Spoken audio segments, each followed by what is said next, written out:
Hey guys, what's up? Angren with another Diablo 4 Season 11 guide, and today I want to give you some tips for the updated Judgment Tower push. I just only failed a 128, which have let me rank on the leaderboard because, yeah, I just stand in Poison Paladin and got demolished. So yeah, without it, I would have been on the leaderboard. So it is honestly a pretty tough mode to get to the leaderboard because the people that are on the leaderboard, they have really crazy gear. So I want to give you some tips. Keep in mind, as a disclaimer, you need sanctified gear in order to get a high placement on the pit or the tower leaderboards. So first of all, let us start with the Griswold's Opus, because Griswold's Opus can give you a lot of damage. Right now I have one with more attack speed when we crit it with our core skills. So because of the breacher node, we're gonna get directly a damage increase with attack speed, and also we can cast more hammers, and we can also cast more Spear of the Heavens to detonate our judgments. So that's pretty good, although there are way better things out there. So first of all, don't get item quality. Item quality is still bugged because it just runs up the 0.5 or 0.4 number. So yeah, go for things like the attack speed as I have, or with things like strength, holy damage, or also a really good one is the aspect where you're gonna get triple damage when you stand still. So these are really good things. But how to get crystals opus, because they can be kind of hard. So there are three sources. First of all, the Aberrant Heart with the Harbinger of Hatred, the Dural Slayer, and also Belial Slayer. So the Shard of Agony and the Dural Slayer is the least one you want to do, because you have multiple swords to drop from Dural. So Dural has a pretty slim chance to drop a good crystals opus, because as I said, you can get, I think, 2 or 3 more swords. So the next one is the Aberrant Heart and the Harbingers of Hatred. It is really good because you will only get a sword SGA, and that is Crystal's Opus. So this is the second one. And by far the best one is Belial Slayer. And with Belial Slayer, selecting the Harbinger of Hatred. So with Belial, I think I got around 10 to 15 really good Crystal's Opus with like 90 plus of the unique effect, and some of them with J on heavyweight and break the line, or like 80 or 100 Belial items. So pretty good. You can also think about buying some Belial stuff and mats on the Diablo trade. It will cost around 22 million per Belial encounter. But also keep in mind, you will get Belial encounters when you're gonna do any of the boss activities. So I would recommend to you to do all of the Urivas with the Divan gift as a sense of hellfire in the purified one. So you're gonna get my Aberrant Hearts, and then you're gonna do all of your Aberrant Hearts to get the more Harbinger of Hatred. But if you have really high amounts of gold, just by your Belial Hatreds, you will need around, I think, 2.5 billions to get a full stack of 100, but it will be really good because you will get a lot of Griswold's Opus. Then you can then just slam your Crystal's Opus. So next up, legendary boots with a GG effect like Grandfather or Starless Guys is still by far the best option to get. So the chances are pretty slim to get this because it's a giga rare effect. Just take any unique boot, March of the Stalwart Soul or Flicker Steps are really good, because with Flicker Steps you can also reduce the cooldown of your Arbiter, or you can also use things like Kraken's Awake, and then just slam your boots. These can even be non-chase, even 75 boots with your Heavenly Sigil. Don't mastercraft it, don't get a share on it. You can just take any of your unique boots. Why? Because the boots are the part where we can just swap out, because the aspect is not really good. It is good, but it is the aspect we can get the most rid of, and also the stats are kind of good, but also not necessary. And with these boots, you can just hammer a lot of your sanctification. I think I already like sanctified 4 or 5 of my tabs, and at least I got one of my mythic effect, but it was still the least best one. So yeah, do this. It's a kind of secret tip. It will help you a lot. Get you half petition with things like strength. So yeah, also the best one is also Grandfather, but honestly it's pretty unlikely to get this.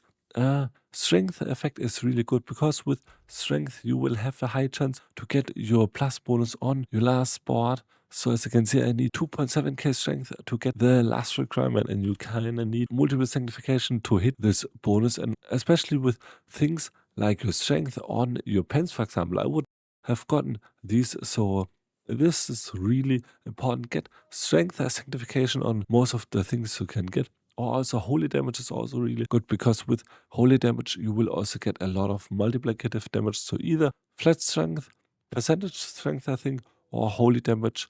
So you can also get things like the healing while at full fortifies you, and also grants 50% increase armor. Also try to get a lot of strength, all stats as you can see, so you can get the last of your requirements on your board. So next up, you also need still a lot of cooldown reduction and attack speed. Get it through both of your gloves and then your shield.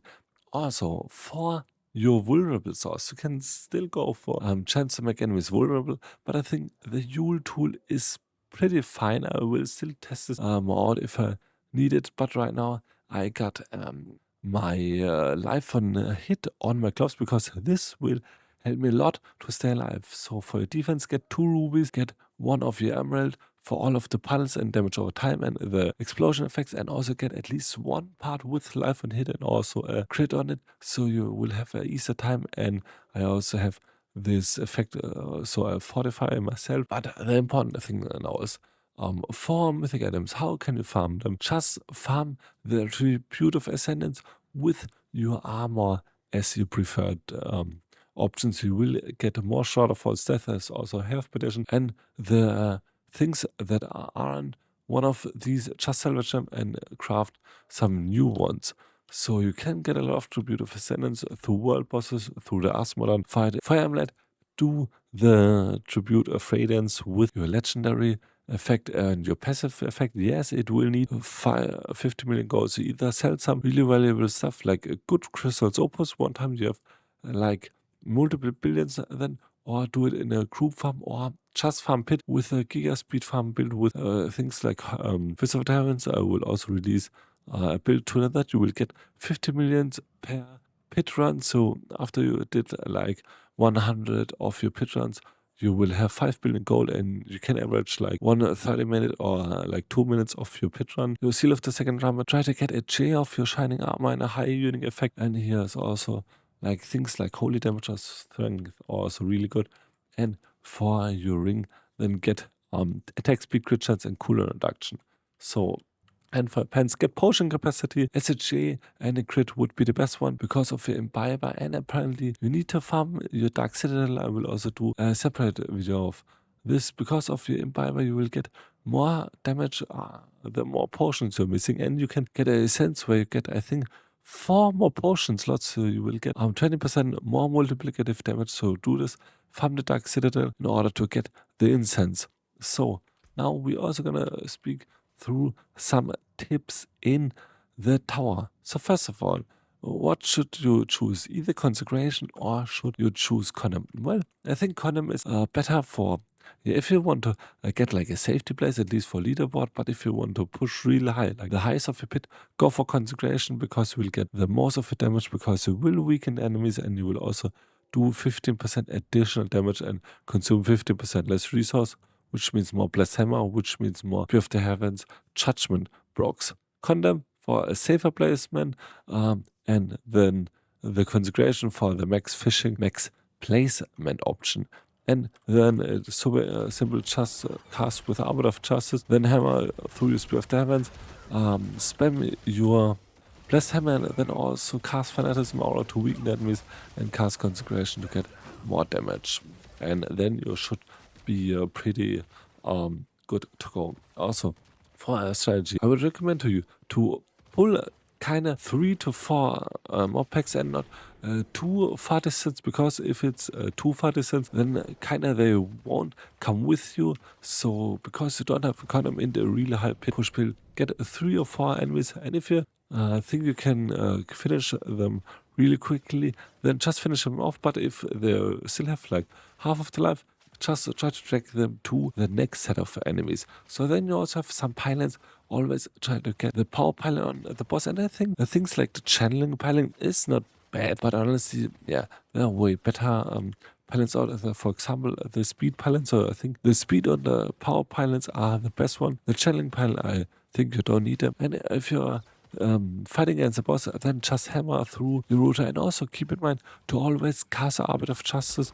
as soon as it will come down from your city, because you will get the stack for Aspect of Ascension only with the Arbiter of Justice, so you need 10 of your Arbiter of Justice cast. For the Goblin, I think it is not that great to just hunt the Goblin down, because you're gonna waste so much of your time. If you can lock him and kill him, but otherwise just go for the next mobs. So then for the Runewords, we gonna go for the Yule tool, so we're gonna make the enemies vulnerable, and we're gonna freeze the enemies with the Yule and the tool rune. If you want to have another source of vulnerable, if you feel that the enemies won't get vulnerable as often, not 100% vulnerable, you can also go for either ring or gloves as your chance to make enemies vulnerable, but I would recommend to you to get it on the ring, so get it for your ring instead of strength, so a chance to make enemies vulnerable, attack speed, crit chance, cooldown reduction.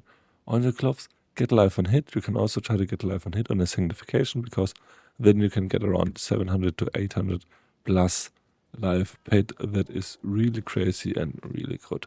So then for your other rune, get the Ahokwax. Pretty simple. Cast the Defiance Aura if you're stunned and you need to get your Unstoppable, and then just spam your Spear of the Heavens and always cast your Blessed Hammer to detonate your things early. So I hope I could show you a really good build guide update for the tower. I will maybe also do some more videos, like going for the progression through the tower.